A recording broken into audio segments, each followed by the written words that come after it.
The best in poker news, entertainment, and more. This is the Hoke Show.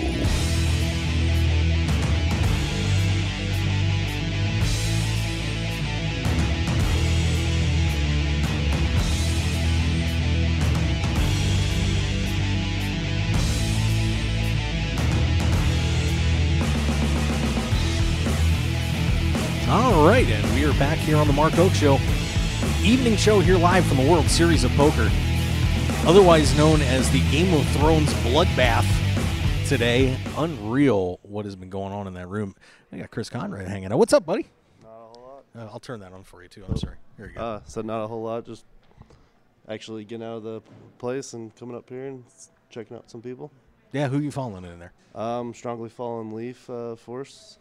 Also, we win. I mean, following a bunch of people, but predominantly the pieces that we still have left. Ah, there you go. Yeah, I mean, and Leaf has had a great tournament. I mean, a lot of people have known how good he is inside the poker community. Of course, has a World Series bracelet, and now could potentially be a November Niner. How about that? Yeah, no, he's always done good in the big ones. The Jamie Gold one was the one came 11th in. And Yep. I guess he got 11th for the most money anyone's ever got an 11th place for $1.2 million. So I don't know. The structure of this tournament's good for his gameplay. So yeah, very nice. Now, are you surprised that we're down to? Let me get the current count. I think we probably are under 160 at this point. Are you surprised at the pace that this is going today? Because it has been. It seems like it's been going very fast. Yeah, I think it's going very fast. The thing is though, all the chip leaders have heaps of chips, but the short stacks, there's a bunch of people with 20 big blinds, and with the chip leaders putting on all the pressure, they're, a lot of hands are playing out, and people are going home. Yeah, we're actually listed now down to 152. Unreal. So in this situation, of course, WSOP had said they were going to play 5.5 levels tonight.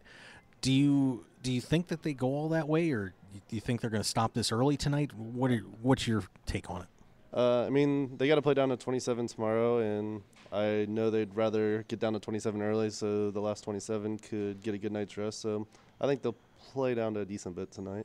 I think they'll play at least 5 levels. Okay. So now, one thing I wanted to get to ask you about, and I appreciate you guys coming on the KLEV show earlier this week. What you were doing with Dutch Boyd?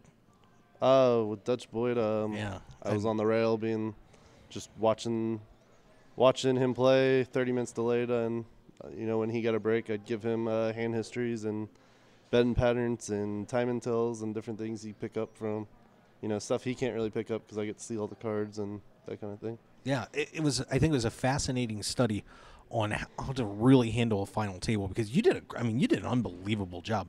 I know there was one, the one hand, and I'm trying to remember who when they were 3-handed, that there was some stuff that you guys picked up that once it happened almost right away coming off the break, and Dutch was heads up because he made the right call on advice from what you guys gave. Yeah, no, it's just you're able to pick up on, I guess, the different players, their different ranges of how wide they'll be in shoving situations. Some people don't know the correct, I guess, shoving range, and some people play it a little bit wider because the other ones don't know, and we figured out I don't remember the kid who got third, but was just shoving a little too wide, and Dutch said I guess he had never been able to make the call with the ace-9 suited if it wasn't for knowing that. And, good thing he won the 60-40, and I didn't get blamed for the losing the 60-40. Well, why don't more players do that on final tables? I mean, I know if I was there, I'd be like, guys, get in here. Let's, let's try and put that together. I think a lot of them do it, but I think they do it wrong. I think a lot of them do it where they have someone at home watching and texting all the hands and that kind of thing.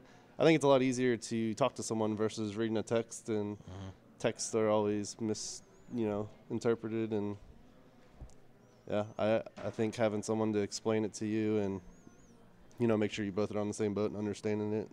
Otherwise, you could get information and it could mislead you. Yeah, it's called having a conversation. Yep.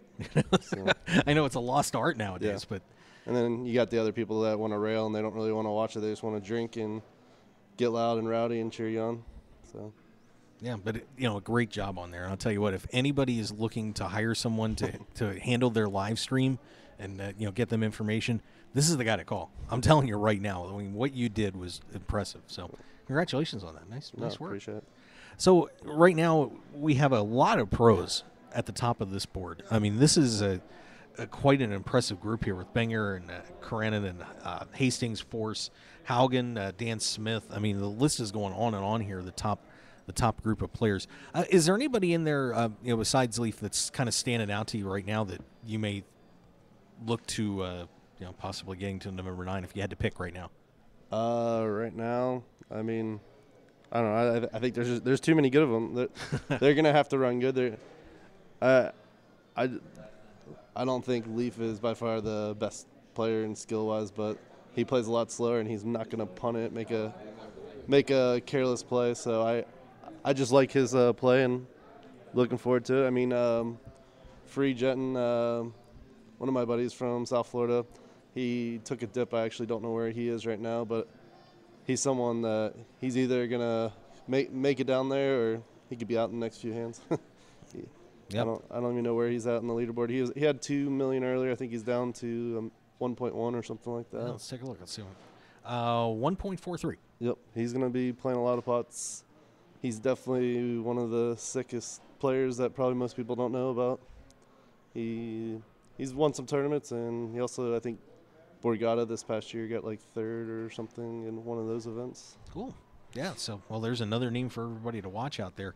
But, man, it's just been a wild time here at the WSOP, and we got Chris Conrad here. The Run Good guys, you guys had an interesting World Series. A lot of good things happening to people. It was a very nice run for the Run Good group. No, it was good. We still got Wee out there. He's been grinding the 10 to 30 big blinds for the last few days. Yeah, he has, actually. I forgot we had one guy in the... Yeah, he's a grinder. He's got a tough table, I think, right now with Matt Waxman. And those, I don't know that whole table. I hadn't looked at it, but I heard it was a pretty tough table.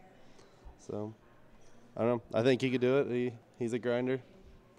I mean, there's too many good players. It's really hard to pick out a couple or whatever, but it's going to be a pretty good final table, I would imagine. Yeah, I mean, I find it interesting that, a lot of the amateurs are really falling by the wayside. There always seems to be a ton of Cinderella stories in the main event, and I'm sure there will be by the time it's all over. But at this point, it just, there's a wall there of top professionals that just aren't going to let these guys, may not let these guys through. Why do you think that of all years this is happening at this point? I mean, I think in the last so many years, it started happening the last, 3 or 4 years. I think the final tables have all gotten tougher and tougher, and, the better players are getting better, and, there's still the other guys there. And, poker is a game of skill and luck, and, you got to get lucky even as a good player to get all the way down there. So, but as for the good players, it's still early. Yep. And, of course, our chip leader, kind of a recipient of some of that luck. The new guy on the big board is Bruno Politano. He is out of Ceará, Brazil. I founded the most 3 caches for him so far in his poker career, and hasn't had one of them listed anywhere since 2012. So not a bad time to start running good again, huh? No, definitely not, especially after the World Cup. Yeah, they need it. Yep. They need it. Of course, Politano actually cleared out one of the got in a massive pot, and if I can find this here real quick, it's unfortunate. I think I had it posted and now I lost it. Gosh darn it, that's terrible. I think it was a set over set hand. Yeah, it was a set over set. It was jacks over 9s, taking out gosh darn it, where is his name? That's terrible. He was a chip leader too. Yeah, he was one of the chip leaders. I didn't see Gigani. that he actually busted Yeah, him. Gigani.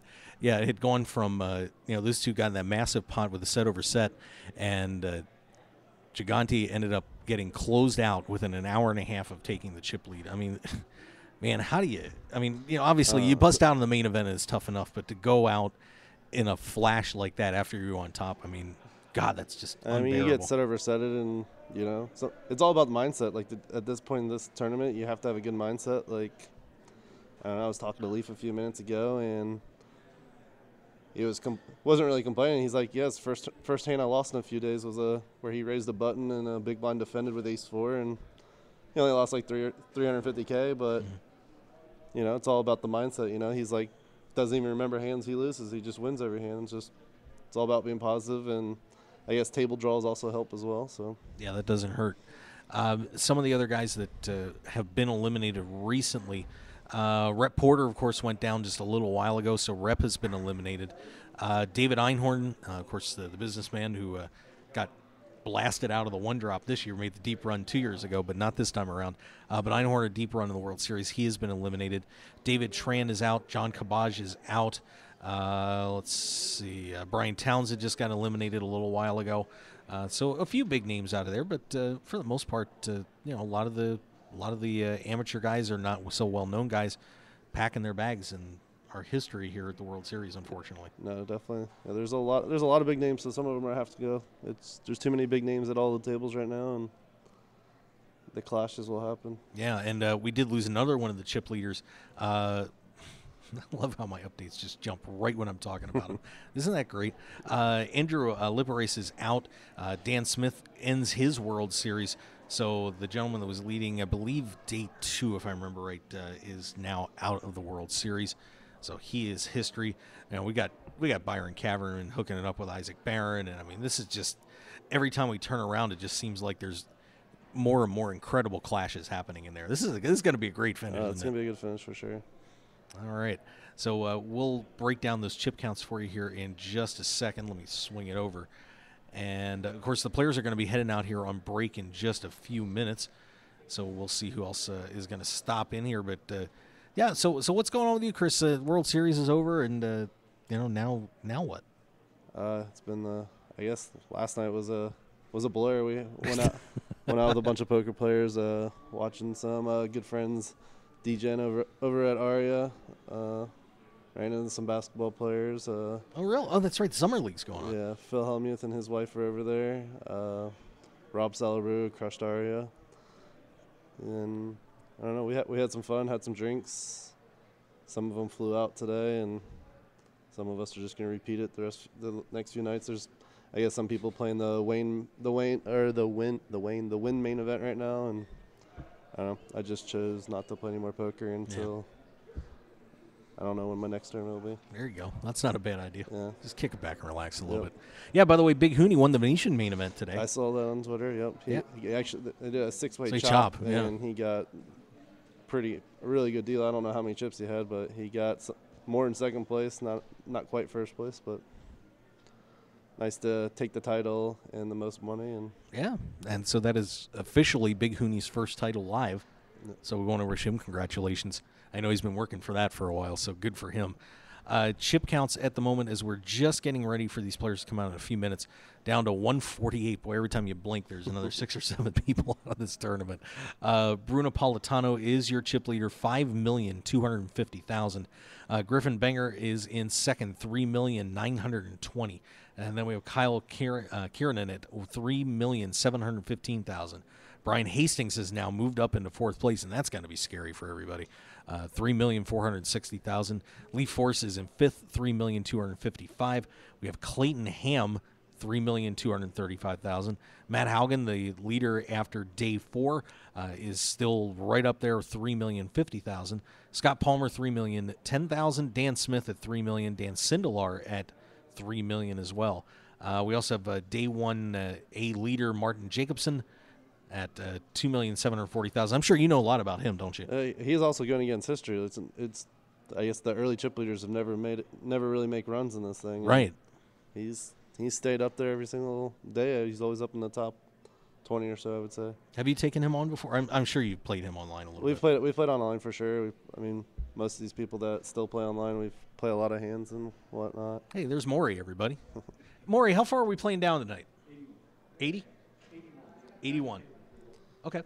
So there's the answer to that question. We're going to play to 81 players tonight. Nope. It's good to know people on occasion. No, definitely. Yeah. So where we go. So 81, we'll be going to 81 players this evening. The way this is going, that'll happen in about 20 minutes after the break. Some other notables that we have hanging around here. Matt Waxman up to 15th place. He's at $2.65 million. We've got Mikio Aoki, $2,560,000. She's the top female in the tournament at this point. Mark Newhouse trying to get back to the November 9, $2.43 million. Could you imagine going back-to-back November 9s? I still can't make it to day 3, so I can't imagine that. I mean, that's going to be a phenomenal story if he can pull it off. Chan Resi-kun at $2,225,000. Kyle Bowker's in there, and Bowker's a pretty underrated player. People don't know too much about Kyle, but man, he's tough. He just won that circuit event out at Harris Chester a little while ago. He's a very solid player. Also helps to have your good poker friends and confidence. He's been doing well for many years, and recently he's been crushing. And most of these people that you see up here have had a good year and doing well. How important is that? I mean, when you come into the World Series, it's such a swingy game, but is it important to have good momentum coming into the WSOP, or does it really matter at all? It's definitely important. I mean, you have to have a good frame of mind, and a lot of poker players like the difference between being one of the greats and just a player that comes out here and plays 35 events is, being able to put the last tournament away or the last hand away and go on to the next one and be positive. And if you're thinking negatively, it's affecting your decision making, and you got to make the best decisions all the time to make it this far. Yep. All right, let's see who else is hanging around here right now. Just trying to catch some more names. Let's see. Ali Islami's still in there. High-stakes cash game player is at $1,575,000. Monik Lozier at 1.38. Mukul Pahuja, the WPT Player of the Year, is at 1.361. And let's see who else we've got here. Let's run it through. Marcia Kuntz, one of the other remaining ladies. She's at $1.23 million. I'll just keep going down, looking for. I know there's a couple of people. Devo's still in there, $940,000. I forgot about Devo. Yeah, he's still in there too. Yeah, and it's amazing how people actually can forget about Devo. I mean, didn't he just come up for the main? Yeah, he's been doing his whitewater rafting tours in Colorado the whole summer, and came out here to fire the main, and there he is. I played with him in Blackhawk for the WSOP circuit there, and he was out there the whole week and a half or whatever playing. Still has his abilities to play really good poker. Yeah, I mean, he's just such a free spirit too. Just nothing seems to get to that guy. Nope, he's when you talk about mindsets, he's always has one of the best. So we've also got Maria Ho is in there at listed at 103rd right now. She's at 790. Alex Althred at 735. And I'm sure I'm missing some people here, but Samuel Wasserman in there at 710. John Aguiar is still hanging around there at 520. Yep. That's kind of scary if he could get something going there. Who else are we looking at? Eddie Sabat. I know Eddie pretty well, 483,000.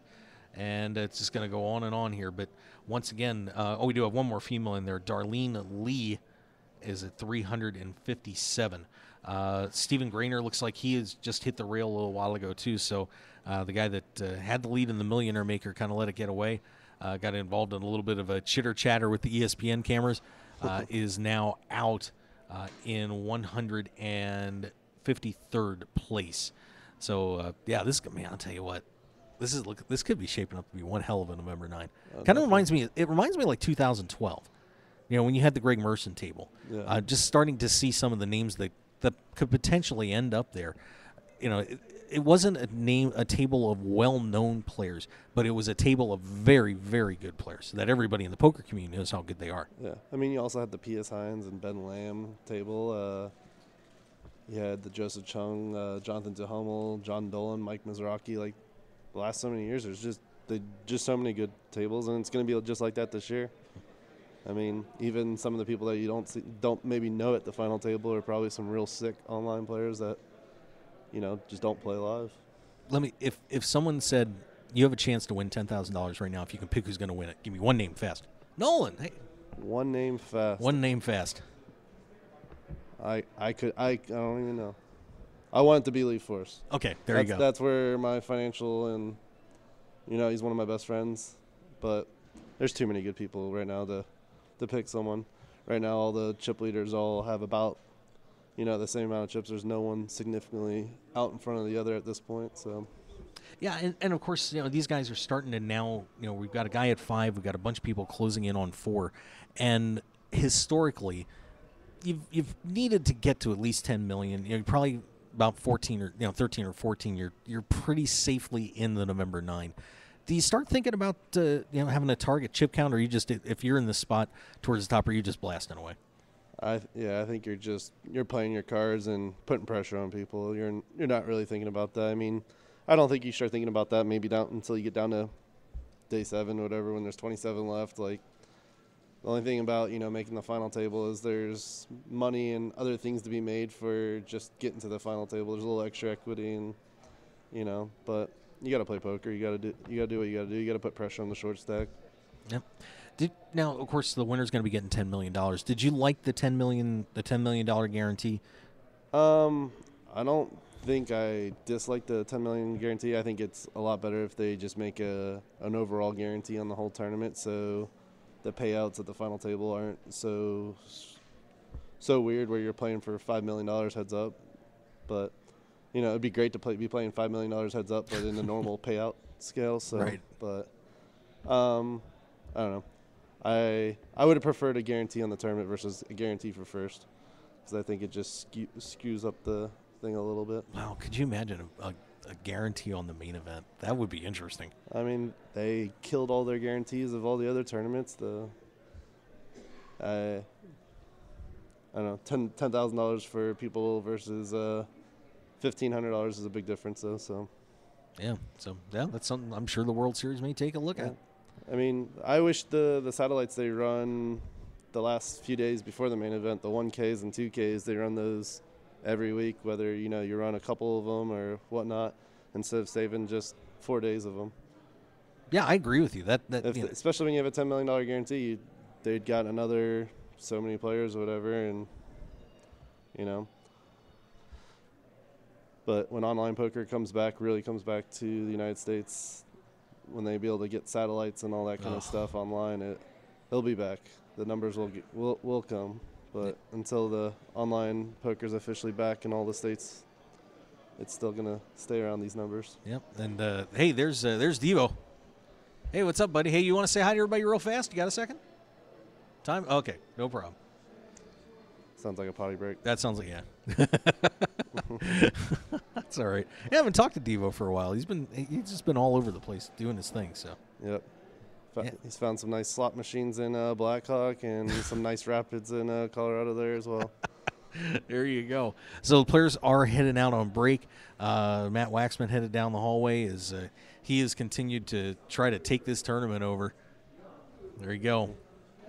Focused, man. There you gotta like that. All right, so players are coming out on break, so we'll probably get some updates here in a little bit. I'll let you get to Leaf and the rest of the guys. All right. Thanks for stopping over, Chris. Absolutely. I appreciate it. And we're going to step back and take a break, and we'll get some updates. Once they get the updated chip counts in and so on, we'll take care of that for you. So stick around, everybody. We will be right back.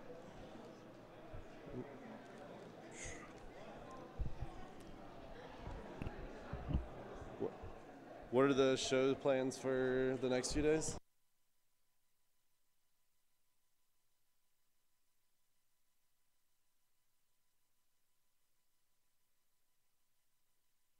The Canadian Poker Tour returns to Calgary, Alberta, Canada for the CPT Summer Showdown July 24th through August 3rd at the Grey Eagle Resort and Casino. With 10 big events over 11 days featuring over $500,000 in guarantees, it promises to be one of the most exciting events on the summer poker calendar. Plus, the Mark Hoke Show will be there live from July 31st through August 3rd for coverage of the CPT Summer Showdown High Roller and Main Event. For the full schedule and outstanding hotel and flight discounts, just visit CanadianPokerTour.tv. That's CanadianPokerTour.tv.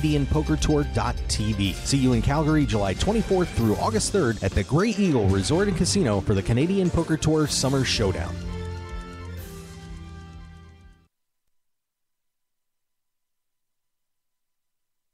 Oh, hang on. We're gonna come back on the air for just a second because Brian Devonshire is going to stop over. So I want to get Devo on here. We'll come back, but hope you head up to the Canadian Poker Tour Summer Showdown there. It's going to be a good one.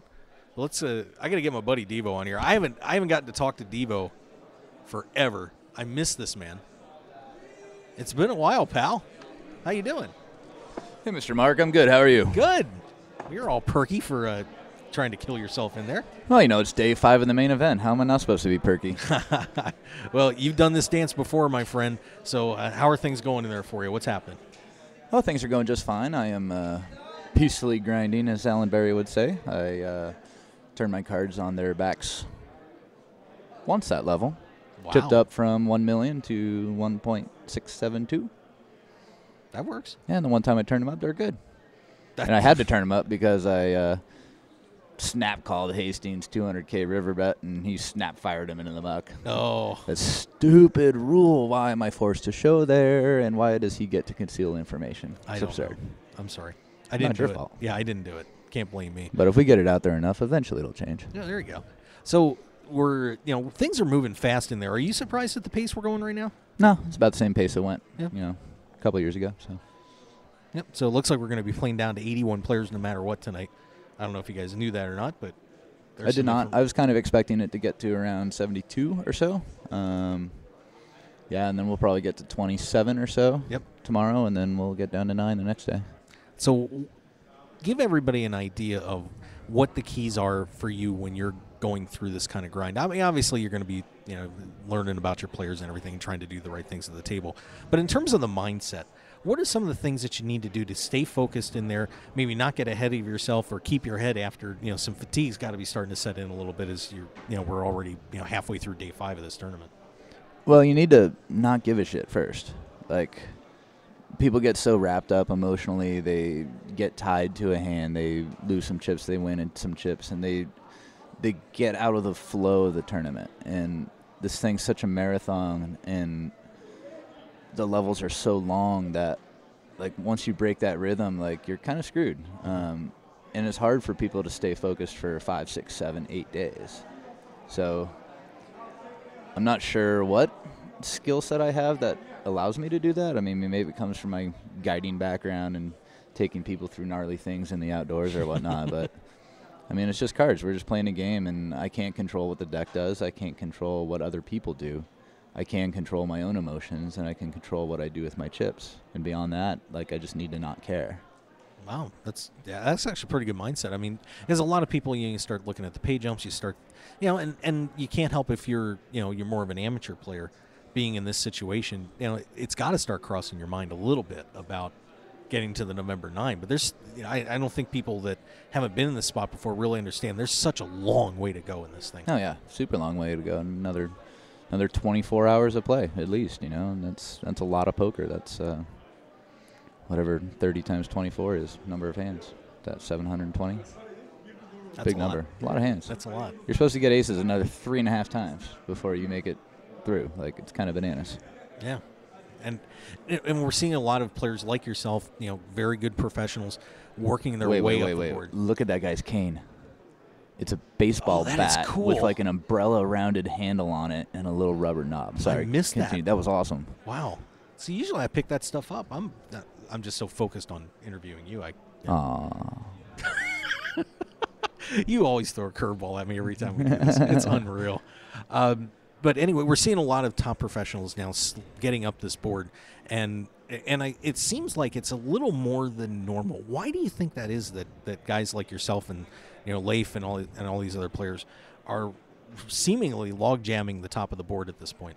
Because the antes are really big right now, and so the better players know how to adjust to that. And yeah, you got to open your ranges up a little bit, but it's still important to pick your spots. And so there's just so much extra dead money to be accumulated, and the better players know how to do that well.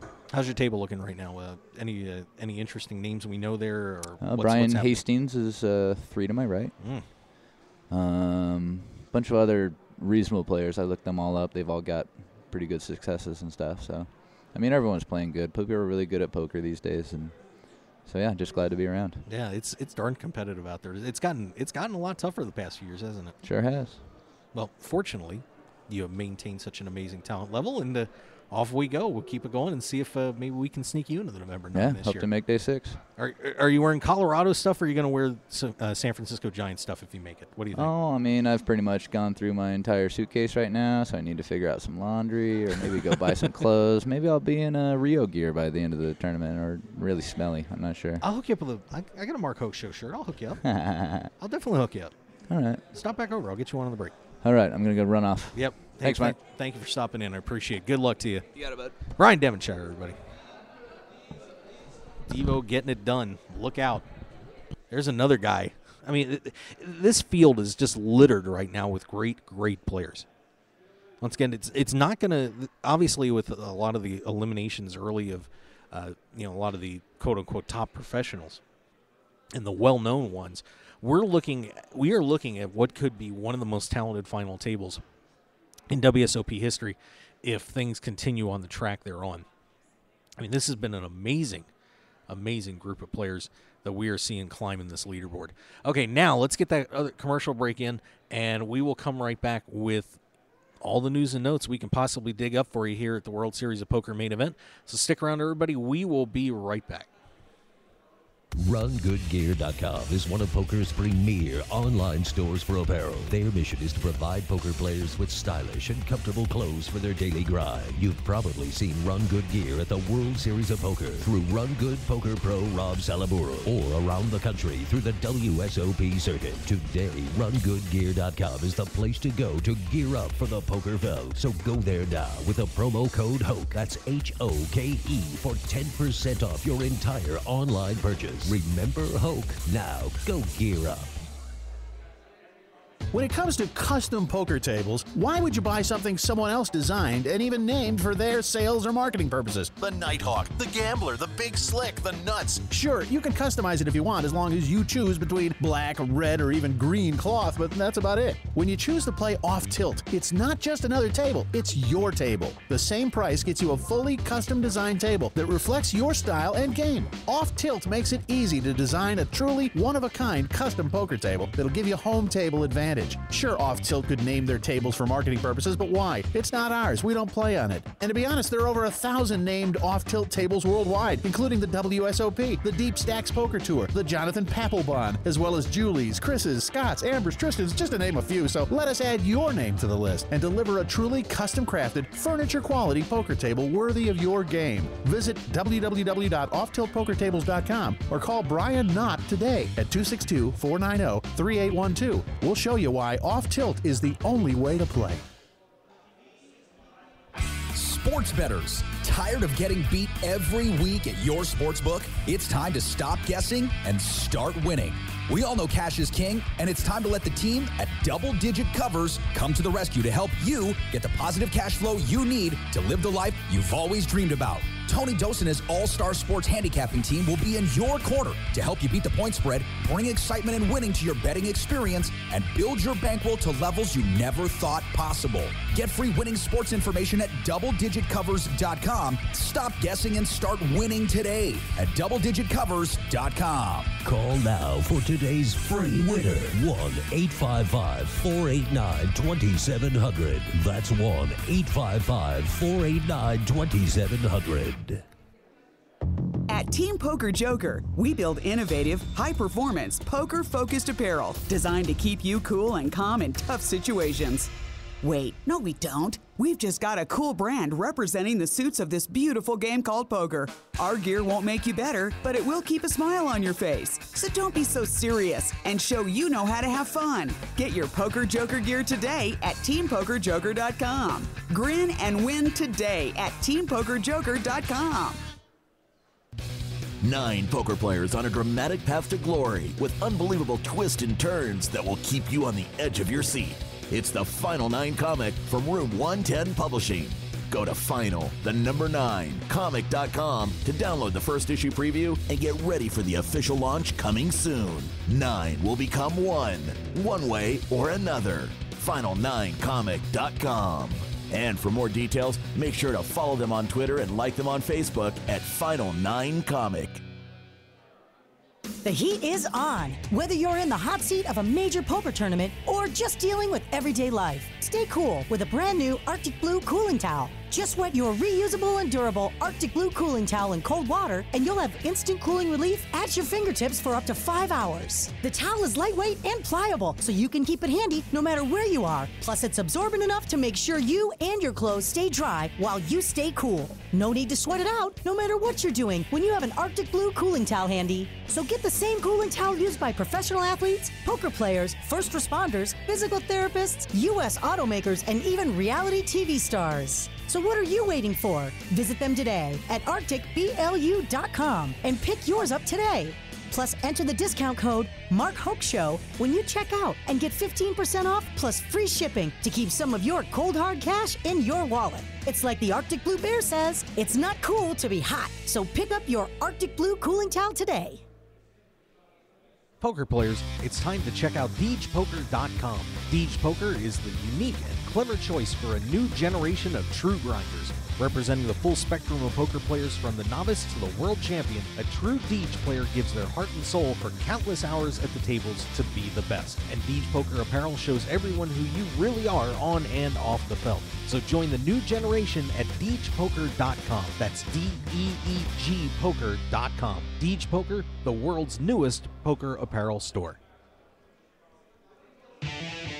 Want more of The Mark Hoke Show? Then follow us on Twitter at Mark Hoke Show and like our Facebook page at The Mark Hoke Show for show news and outstanding poker content from around the world. Plus, enjoy the show anytime by subscribing to our podcasts on iTunes or at markhokeshow.podbean.com. We're even on your mobile phone at markhokeshow.podbean.com/mobile. Thanks for listening and being a part of The Mark Hoke Show.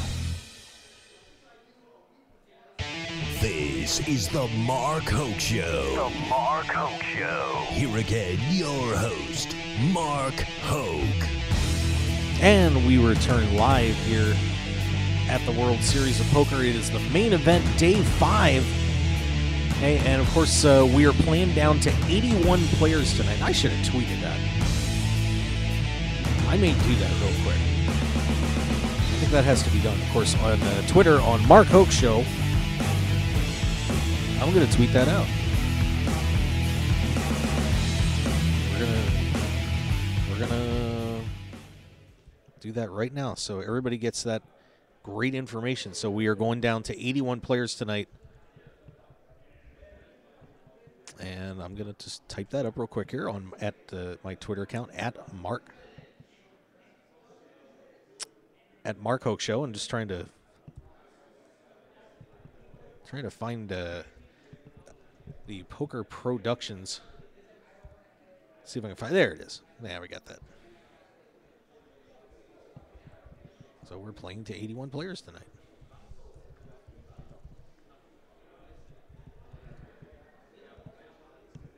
Hashtag that WSOP main event. And we'll tweet that out. I'll see. Off it goes. It's amazing how the information superhighway works. So looking to get to 81 players. And I got to tell you, we're we're rolling right along. I mean, wow.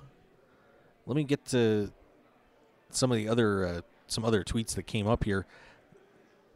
As I know, we got a 100% update on how many players are left at this point. As soon as I find Mr. Feldman's tweet on here. I swear to God it's here. See, Twitter's a funny thing. You know, we just... All right, and listing 147 players left. And, of course, Hoosier Win is the Run Good Gear Pro. He's sitting at 435,000 chips. So he's got 24... they're going to 24K big blinds coming up. So this is going to get a little interesting for a lot of these guys that are in the 400 to 500,000 chip range. So it'll be 1224. I'm not sure if the ante's staying at 3,000. I don't have the structure handy.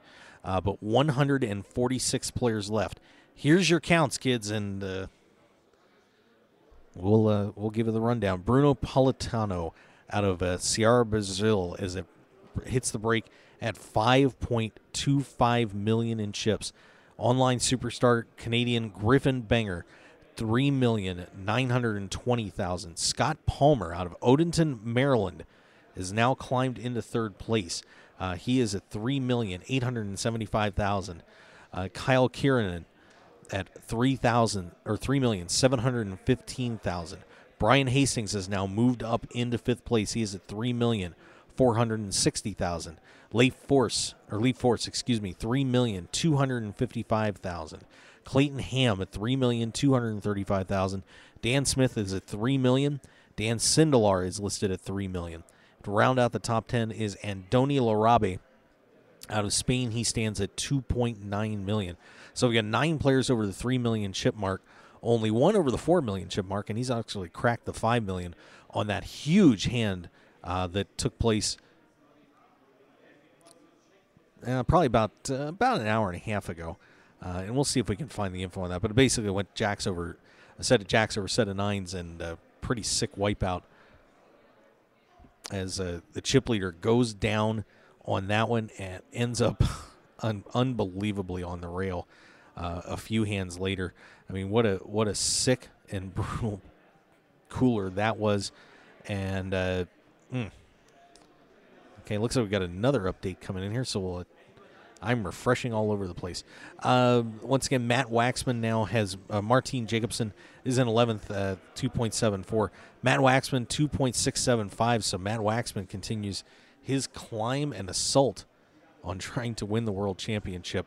Mikio Aoki 2.56 million, and she has chipped up over 1 million chips on this level. One of the biggest movers on the board, along with Nicholas Nardello, who popped off 1.45 million chips on this one. Isaac Barron, who had been leading this for a while, is at 2,530,000, still obviously contending.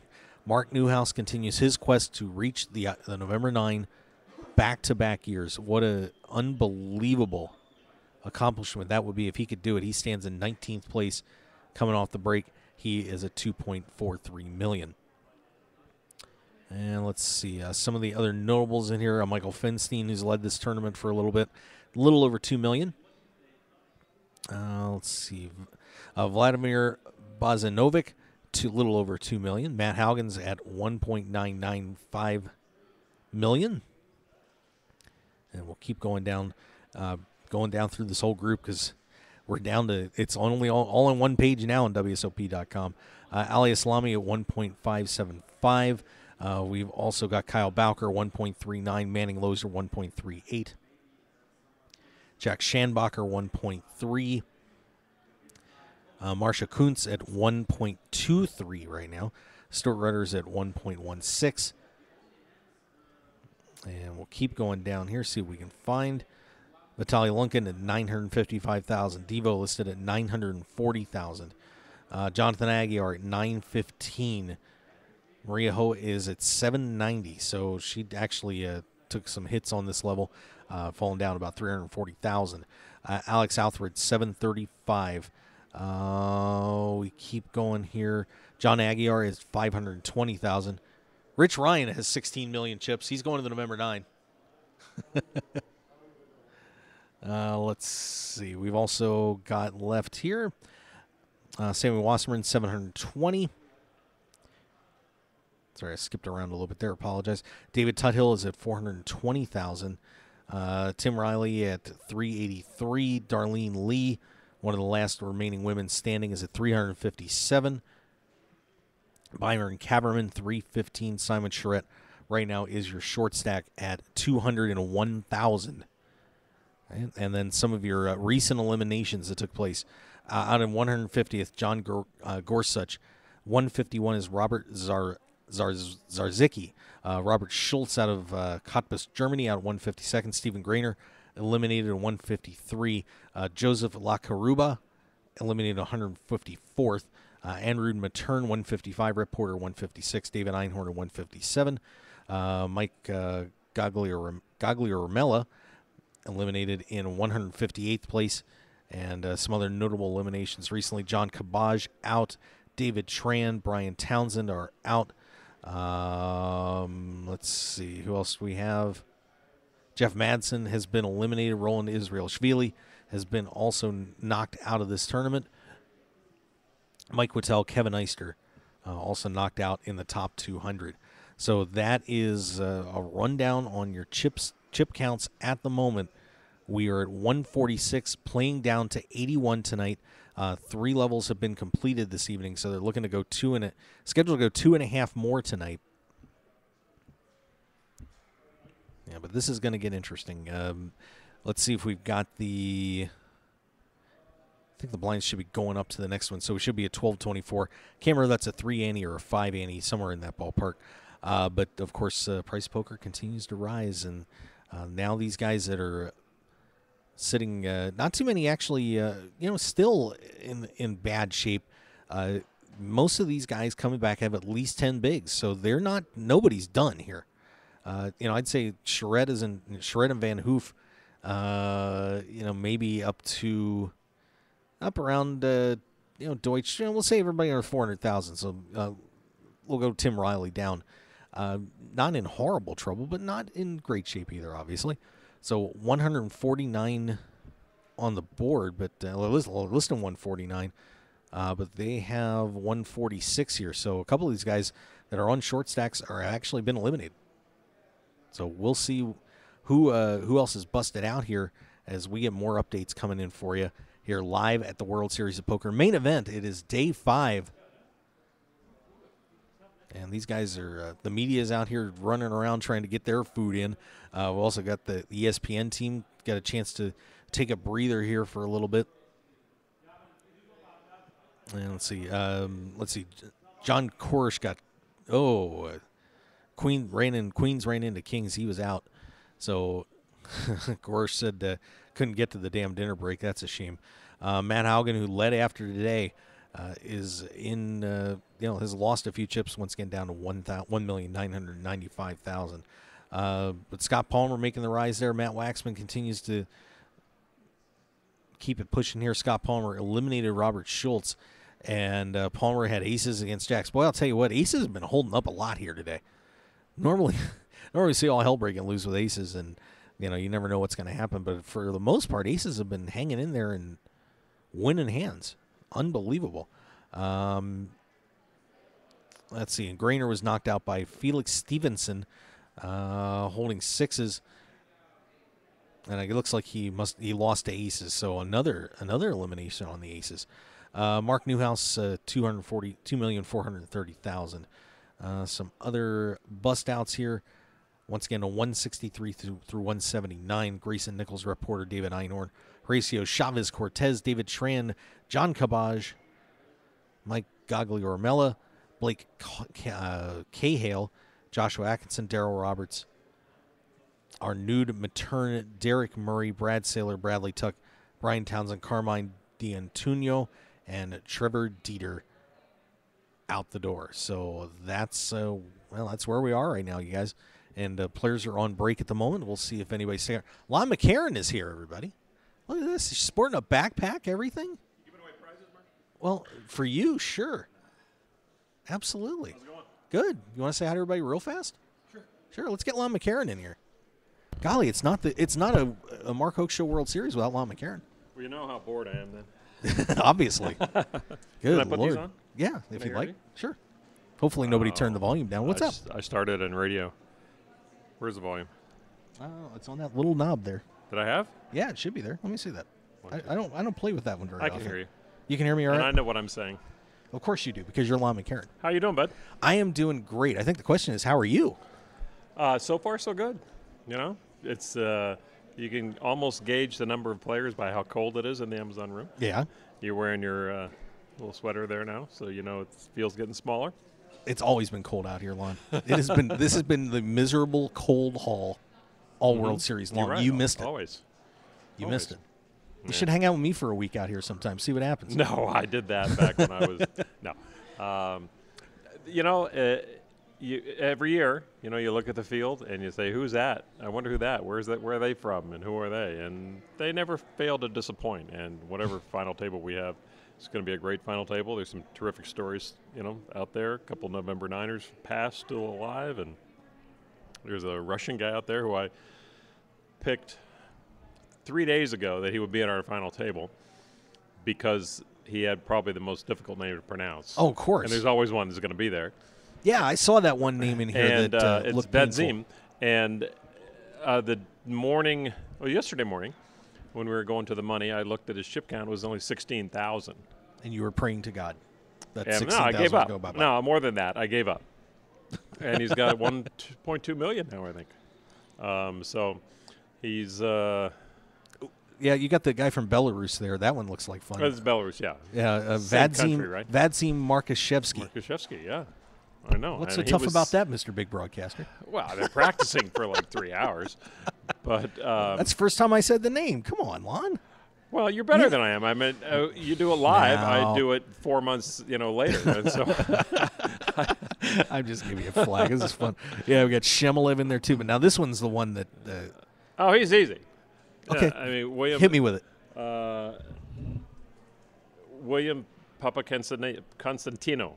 I think you're correct. Yeah, well, I saw him as well. I mean, come on. That's the scary what one to we're in me. the game for is to find out how we're going to screw up and let's fix it now so we don't have to deal with it later. But, we actually Tuesday night on ESPN, I think ESPN or ESPN2, I can't say which, probably ESPN, is our Circuit National Championship shows. And a great Greek player, Athanasios Polychronopoulos, is in that show, very prominent, and he's fun to watch. These guys make you, the names just drive you to drink. I swear to God, doing these updates all the time, I just want to cry when That's I why start I'm never going through. here with you during break, because I am off drinking. Absolutely. Well, good for you. Is Norman drinking too? I mean, he's got to be. Norman never stops. Fair enough. Yeah, I mean, I try to keep up with him, and you can't. Whatever you want to do with Norman Chat, if you try to keep up with Norman any time of the day with Norman Chat, you will not keep up with Norman Chat. That's understandable. Well, so, in terms of what's happening there right now, what are some of the storylines that you're seeing at this point since you've been observing this? Well, I like to see regular faces. I like to see return faces actually, come back. Of course, we love the news stories, but to see return faces of Leaf Force still out there, and Mark Newhouse from last year is still in the field this year. I think those are the only November Niners left. And then just to see, I think it's number 2 in chips, Kyle Karanen. Yeah. Has some redemption, personal redemption to Right. overcome. And so that's fun to watch. Plus, he's been on the feature table, and his back and forth with the guy in the 5 seat has been priceless. And when this show airs, I don't know when this show will air, whatever's happening tonight, when it airs, it's going to be a lot of fun to watch because they had some great back and forth. They did not get along at all. I think they've kissed and made up, and all's fine now. But for a few hours there, it was about as snippy as poker gets. Were you and Maury standing there with cattle prods? And No, we didn't need to be. No, actually, quite the other way, because Jack Effel, the tournament director, was coming over to check on it to see if it was going over the line. And it was that bad that there was some. And it wasn't loud, it wasn't overt, it was just a constant barrage, and every once in a while Karen would, snide back at him, and it was quite entertaining. Sounds good. Well, let me ask you about what happened at the One Drop with Daniel Coleman. Decided to do not to do an interview at the end. Let me get your opinion on that. What were you thinking when that went down? Well, I have evolved, and at the time, we were so laser focused and narrow focused on what we needed to do to have the TV show that we wanted. And I think we were all too wrapped up in that, and the media was too wrapped up in that. Regardless of what his personal views are, I was disappointed he didn't talk. Whether or not he owes us anything, I mean, that's a very strong word. Obviously, he doesn't owe us anything, and he's said that a number of times. And no, nobody owes us anything. But you go into it with your eyes wide open. You know what you're getting into, both in his whole personal experience with poker and in what you're dealing with the media, with what the expectations are, I guess. And I think Daniel Negreanu wrote about it very well a few days later. He had a couple blogs about it. But, nobody's has to. There are different clauses in other major sports where you do have to deal with the media and you do have to talk. So I was disappointed. I certainly would like to hear from him.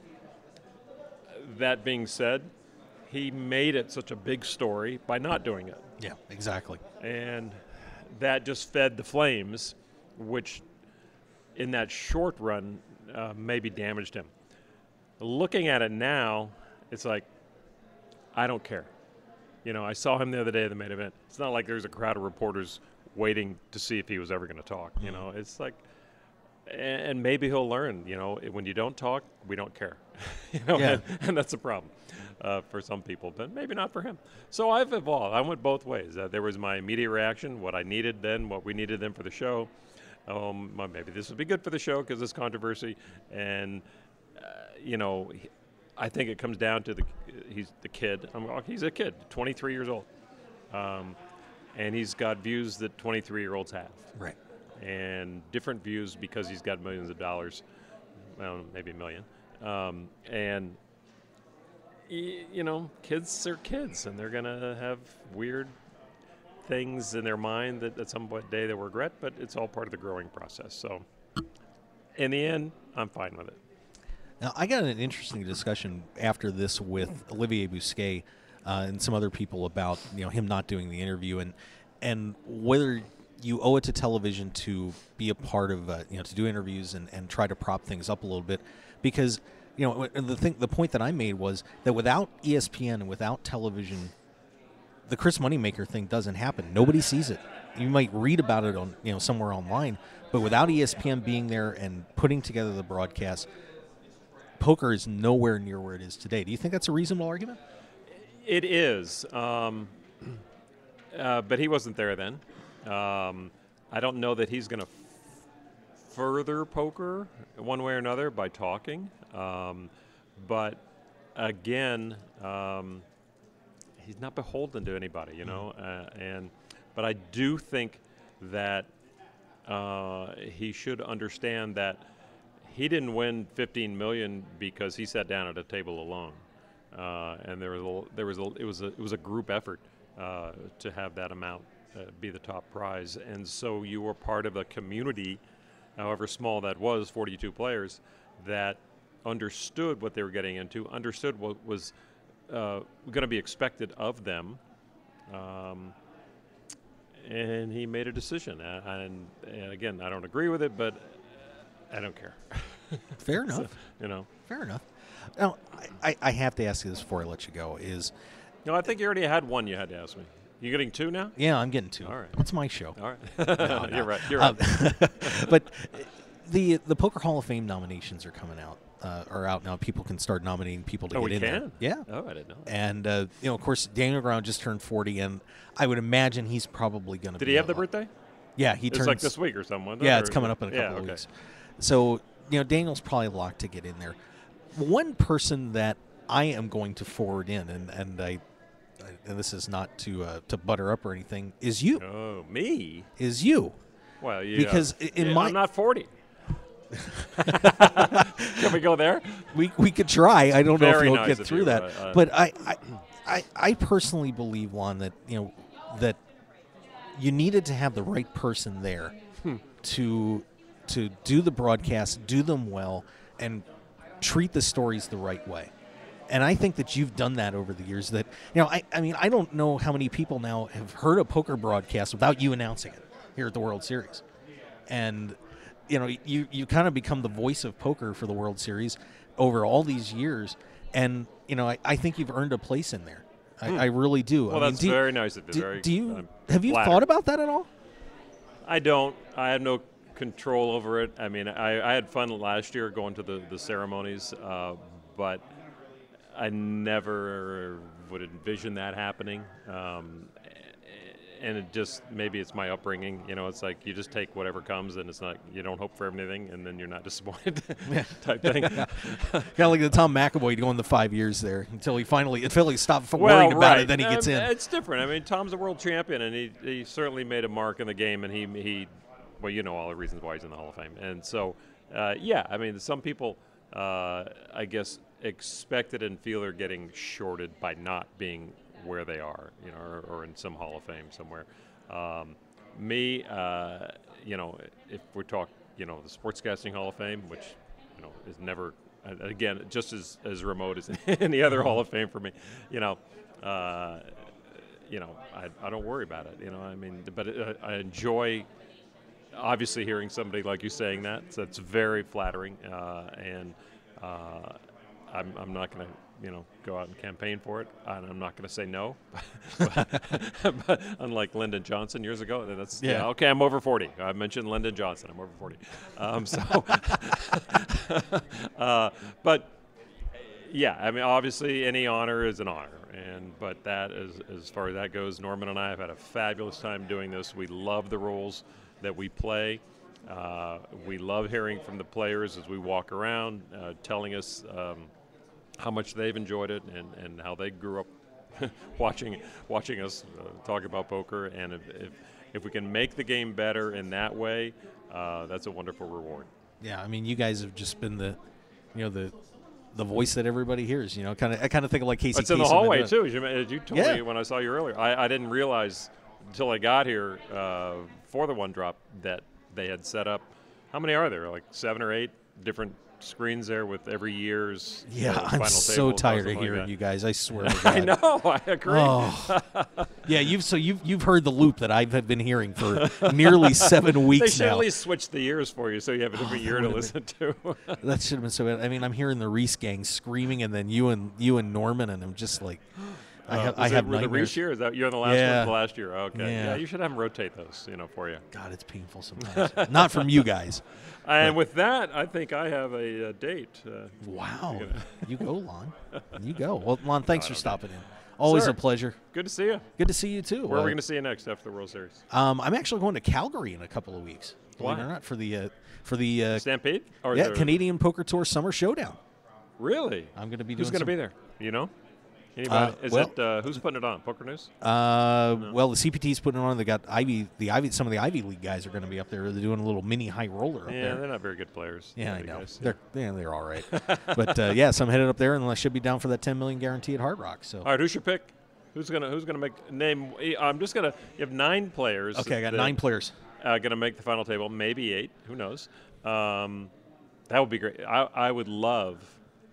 See, I'm kind of a muckraker, and I can be. I'm a Gemini, so I got my nice side, and I got my evil Captain Kirk side. Yeah, I'm over 40. And then, but I would love to see it happen. I'd like to see a double knockout when it's 10-handed. Oh. Because then it's like, what do you call it? It would have been great a couple years ago when we did October. Yeah. But November 8, this doesn't, it would. Where would I you, love the where World would you Series. put it? I love tie, but to have it on November 8, it's like, oh, wow. Would you bring the 9th place finisher in? No. You'd have to put it. Well, you'd have to put them on No. Your pieces would be all messed up. I would put I'd put a cardboard cutout of somebody there. See, I hate that. I hate that unofficial final table thing anyway. That drives me nuts. What do you mean the artificial? When the unofficial final table, when you get down to 10 players. It's not a final table. It's just it is a final table. There's nobody else. There's no other tables. It's the final table. Janine Deeb, right? It's not a final table when you're 10-handed. It's the final table of the tournament, but it's not a final table. There's no other tables in play. Her dad is Freddie Deeb, and he's made final table in the Poker Player 50K. Okay. Do you have something to do? Go work for us. She works for us. Now go work faster. Anyway. No, it is the final table of the event, but it's not a final table. I mean, how would you play that out? Then you'd always have a much more chance to have an 8-handed final table if you play 2 5-handed tables. And that's why you get down to 10, and it's a final table. I mean, to me that is technically there's no other tables in the room. No one else is playing. There's 10 there, final table. There are only 9 hole camps. You guys can't come up with one more. Is it out of ESPN's There's only 9 budget? RFID places to throw the cards, and that's a huge. My buddy builds those tables. He can put a 10th one in there. How many 10-handed final tables do you see in the World Series history books? None now. None now. Because somebody made that crazy rule. A new rule? No, I'm just saying that rule came. I don't know why that rule's in place. It breaks to make sure we get down to 9. Give us a better chance to get down to 9. I know. And it's exciting. Isn't that a great show to have the 10 to 9? Yeah. Yeah. I agree. 2 5-handed tables, But I still like. Yeah. No, I put them all 10, one table, boom, and it's over. When you own the World Series of Poker, you can have all the tables go 10-handed. I'm going to do that. You should. You should. And then I'm quitting. I'm quitting now. Lon, thank you so much, buddy. Good to see you. Lon McCarron stopping in, everybody. Always a pleasure. Thank you, Lon. Oh, that guy is just great. I'll tell you what. And I am going to nominate him for the Hall of Fame here once this is over. He deserves it. That second spot's going to be interesting this year, by the way. We really haven't talked about that much to this point where, we have the Poker Hall of Fame nominations, Dan Negreanu turning 40, and only two people can get in. So, God, who's going to make it? Because Daniel's probably going to take that spot. It's going to be the controversy that would blow up if Daniel Negreanu was not voted into the Poker Hall of Fame would be ridiculous. So, hang on just a second.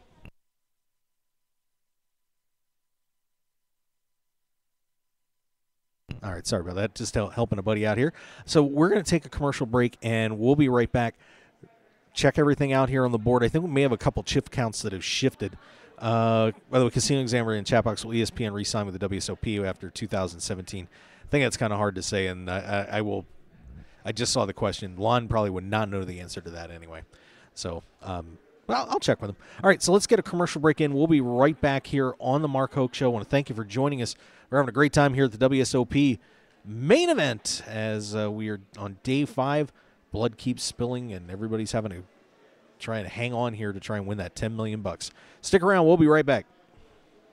The heat is on. Whether you're in the hot seat of a major poker tournament or just dealing with everyday life, stay cool with a brand new Arctic Blue cooling towel. Just wet your reusable and durable Arctic Blue cooling towel in cold water, and you'll have instant cooling relief at your fingertips for up to 5 hours. The towel is lightweight and pliable, so you can keep it handy no matter where you are. Plus, it's absorbent enough to make sure you and your clothes stay dry while you stay cool. No need to sweat it out, no matter what you're doing, when you have an Arctic Blue cooling towel handy. So get the same cooling towel used by professional athletes, poker players, first responders, physical therapists, U.S. automakers, and even reality TV stars. So what are you waiting for? Visit them today at arcticblu.com and pick yours up today.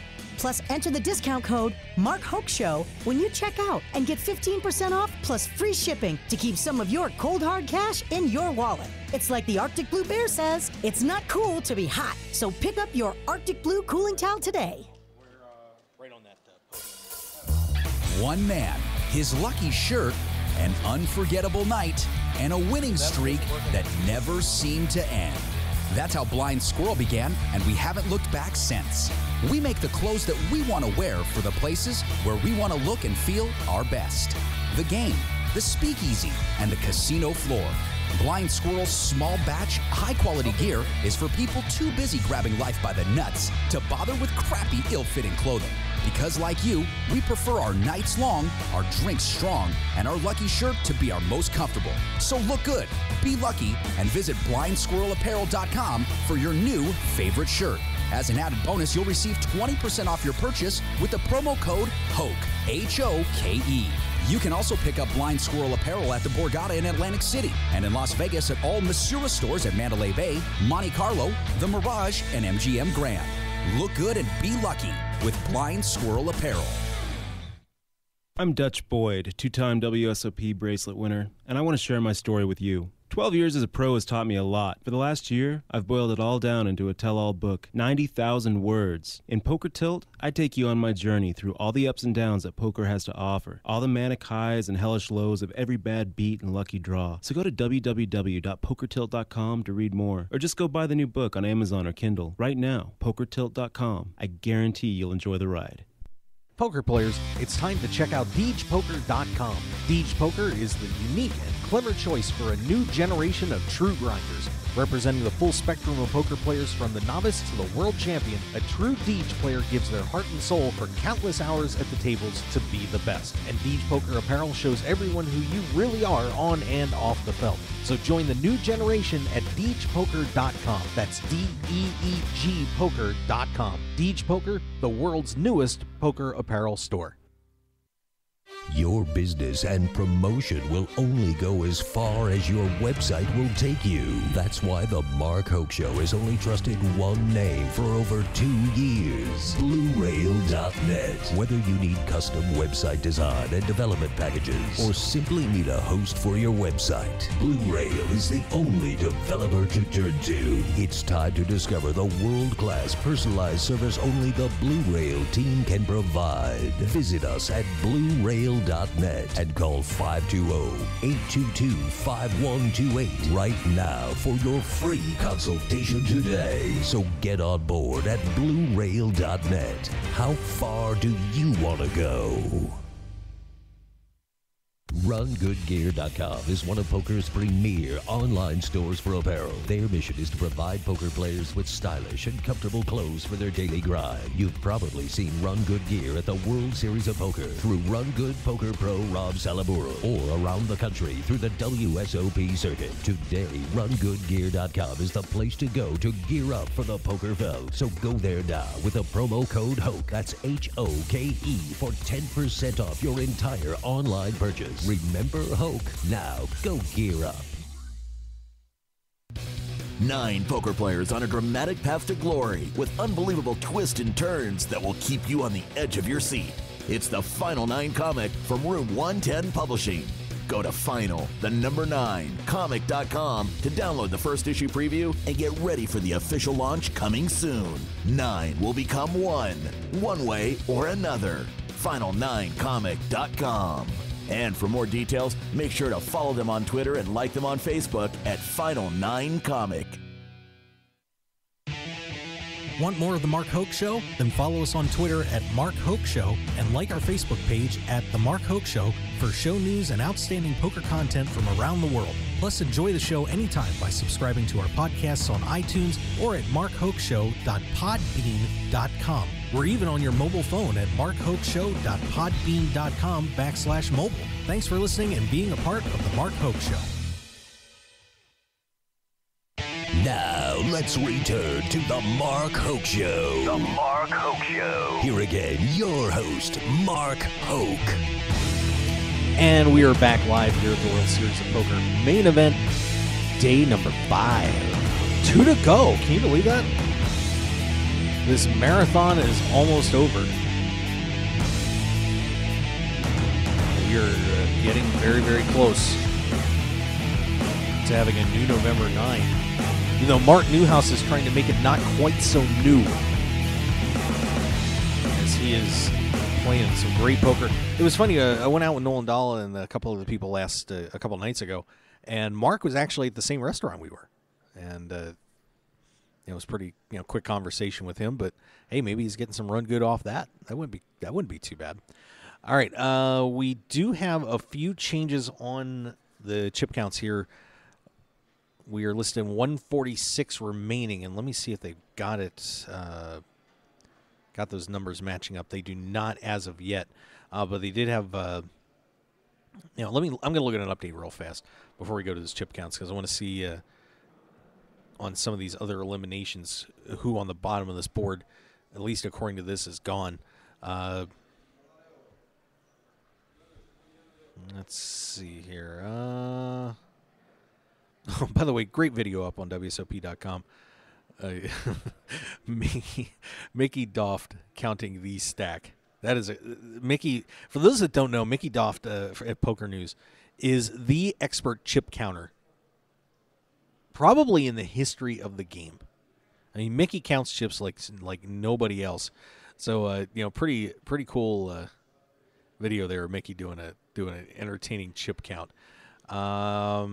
Let's see if they've got that updated, and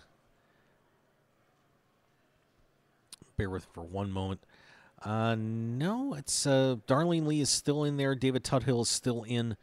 So I guess we're gonna run down. I'll run down the group that I've got here, because this looks like this is a little more updated count. So Bruno Politano, a man who has a couple cashes in South America and 1 WSOP cash, 5,271,000, leading the way. Griffin Banger second, 3,937,000. And Andrew Feldman actually got a little discussion with him about him, and whether I think Banger is going to be a guy that's going to be able to hold on to this.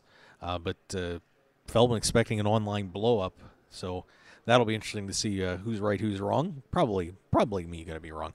Kyle Kiernan, of course, had the big blow up a couple years ago, or last year. He's now at 3,674,000.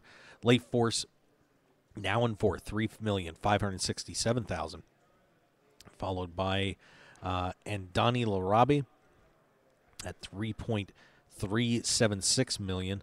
Clayton Ham, $3,296,000. Scott Palmer, $3,177,000. Tony Roberto, $3,050,000.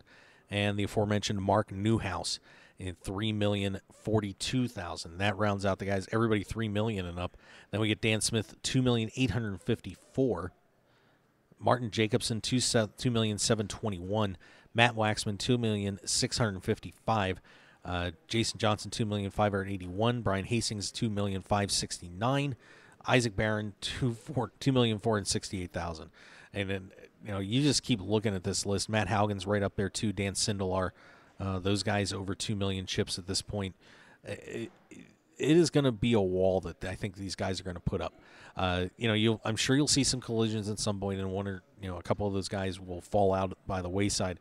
But we have a lot of great professionals already at the top of the board, and it's not like where it's kind of filtered in past years. A lot of them have already ascended to the top, because honestly, if you start going down through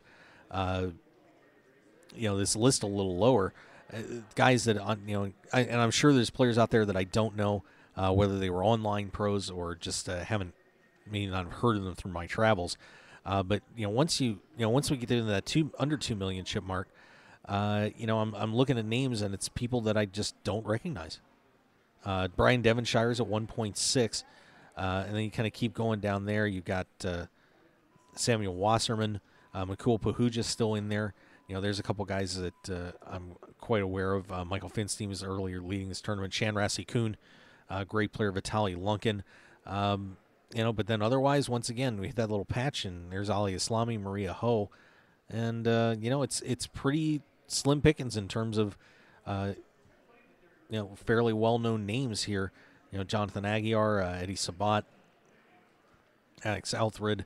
But it's really interesting to see that most of the amateur players are at least lesser-known players are going to have to try and penetrate a wall of top-notch pros. I mean, if you were in a tournament, picture yourself in a tournament right now with, say, Griffin Banger, Kiernan, Force, Newhouse, Smith, Waxman, Hastings, Barron. If I start, and Haugen too, I start reading those names off to you, and you're probably sitting there saying to yourself, I'm going to pass. That would not be fun, and everybody in here is going to have to try and get past those guys, very experienced players, guys who have won championships, and know what they're doing. It won't be easy. It will not be easy to pass through those guys. So I'm not going to be surprised if at least 4 or 5 of those guys, the top pros in this top 20 or 25 right now, are going to be headed to the November 9, because they're not going to make the mistakes to blow it. We had some guys up there last year that kind of went a little crazy, but I don't think that's going to happen this time around. So we'll be taking that, following that story all the way through the World Series. Should be pretty cool. Let's see. Hey, congratulations, Dan Negreanu tied his all-time record today, hitting 7 greens at TPC Summerlin from the Black Tees. There you go. Dan says hitting it longer makes golf a very different game. Rip it and grip it, Daniel. Rip it and grip it. Let's see. Ryan LaPlante giving Maria Ho some love on Twitter. Lots of GLs with exclamation points. Let's see what else we've got here. If anybody's firing off some interesting stuff here real quick before we wrap it up tonight. Yeah, it's looking pretty light. So let's remind you about a few events coming up here. One in Las Vegas and a couple other ones. One will be attending. Of course, the Chad Brown Memorial and Poker Tournament is coming up here on Sunday, at Billion's Gambling Hall and Hotel, 128 East Fremont Street, Las Vegas. 4 p.m. Memorial for Chad. It's going to be in the upstairs Longhorn Lounge, the old bullpen. 200 plus 25 buy-in, and there's going to be all sorts of rebuys and great stuff going on there. Outstanding prizes, including PokerStars Caribbean Adventure main event seat.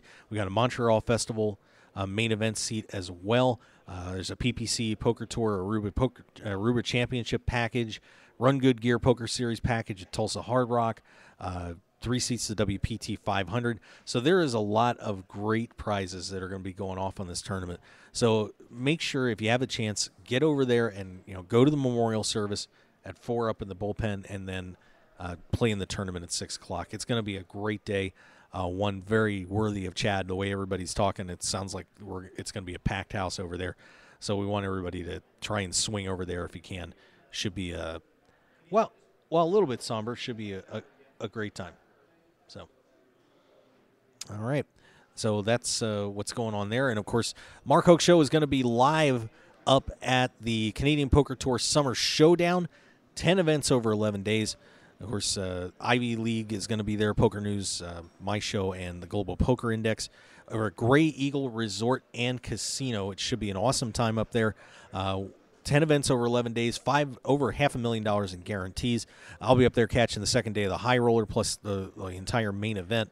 So we'd love to see you up in Calgary. The airfare's cheap, kids, especially if you're out here in Las Vegas. It's going to definitely be worth the swing to step up there for a couple of, about 10 or 11 days, 11 days, and have a great time. So please join us. Get all the information at CanadianPokerTour.tv. It's CanadianPokerTour.tv. All right. And, of course, a reminder, if you're first time listening to the show, you want to make sure that you check us out on MarkHokeShow.com, but also on KLAV 1230 a.m., The Talk of Las Vegas, Wednesdays at 3 p.m. And, of course, get our podcast, markhokeshow.podbean.com, also available on iTunes. Guarantee you're going to enjoy it. We got some more WSOP highlight reels coming out as soon as I can, but it's just got a little bit hectic here. I wanted to get one up today, but other things got in the way. It's been a lot of work going on here with day 5 of the main event. So I think that's going to pretty much do it. I loaded it up here. Chris Conrad joined us along with Brian Devonshire and Lon McCarron. Great show tonight. So thank you for joining us, guys. We will see you tomorrow, 1 p.m., day 6 of the main event. Oh, baby. It's going to get exciting in here. So stick around. Catch us tomorrow, and appreciate you listening. We'll see you then. Have a great night, everybody.